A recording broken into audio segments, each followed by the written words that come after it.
Let's get analysis now with Guy Benson, political editor, townhall.com, and a Fox News contributor, another bad hombre. How you doing, Guy? Good morning to you. Hey, Bill. I want to show, let's double back to Ronny Jackson, okay? This is what President Obama said about him at one point of various reviews of the White House when he was the doctor there.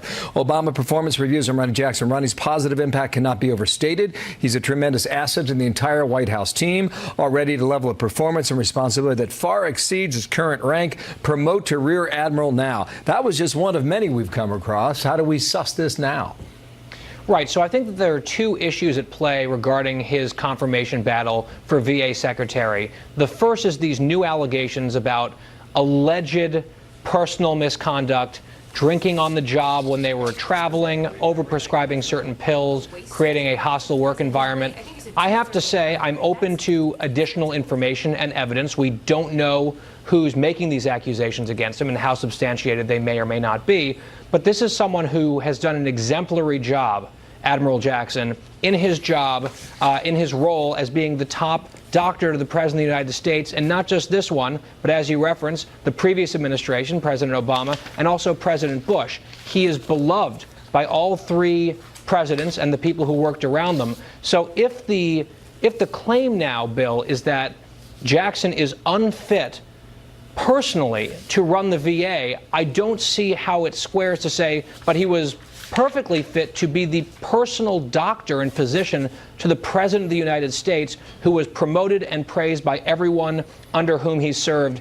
There is a bit of a disconnect there, but we'll get more details, I suspect, very soon. You sound a bit like Joe Manchin, the Democratic senator from West Virginia. Do you hear what he said? He said swirls of accusations happen all the time. You get these allegations throughout Washington. You have to show proof. Haven't seen that yet. That's his statement. And he's on the VA committee. Yeah, it's not just the lack of proof. It's the entire body of work of Jackson over the years for three presidents doing a great job. So I am suspicious but open on these questions about his personal fitness. There's the separate track of criticism, Bill. This is part two.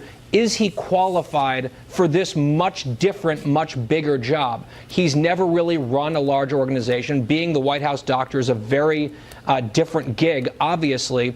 And I think for those of us who are concerned about this sprawling, abusive, dysfunctional bureaucracy that is the VA, there are fair questions to be asked. Does he have the life experience to corral that beast and whip it into shape? That's why I think a rigorous questioning process during the confirmation hearings will be warranted if we get to that point. Let's get rid of the personal stuff first. Let's see if that stuff's true. But part of it does feel a little bit like a pile-on here, and the president makes a decent point. When the Democrats oppose everyone, including someone like Mike Pompeo, their credibility is diminished on other folks. Big job indeed. Thank you, Guy. Good to get your reflections today. Guy Benson there in D.C. Thanks.